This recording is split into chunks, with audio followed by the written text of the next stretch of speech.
2019 was a weird year. I started the year on a 3-week book tour that took me from New York to Seattle with my friend Josh.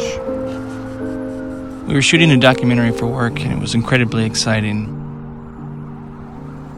The first few months of the year, I was consumed by this project.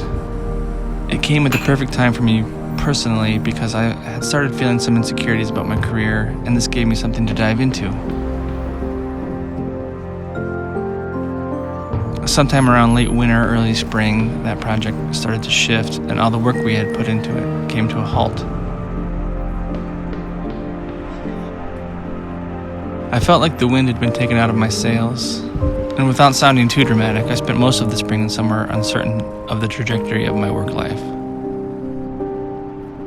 Thankfully, Jill, Evely's friend Evie, Jet, and myself took a trip to Michigan in July, and I got to recharge and get perspective on life, work, and everything in between. A couple months later, Jill and I took what would be the highlight of the year's trip to Hawaii. We celebrated our 20-year anniversary on the island of Kauai and had an amazing time.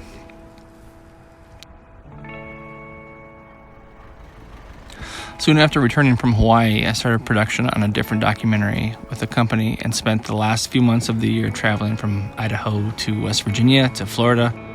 I have countless stories from these adventures. When we spent Thanksgiving on the beach in Florida with friends from New Orleans. 2019 was one of the more challenging years personally and professionally I've had in a long while. I've had to apologize a lot this year. The confidence I felt turning 40 was quickly replaced with insecurity at 41. Anxiety became more real to me in 2019. Spent a large part of this year really not feeling like myself.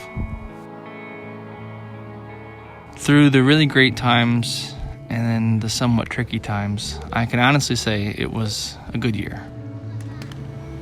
A very weird year, but also a good year. Not even close.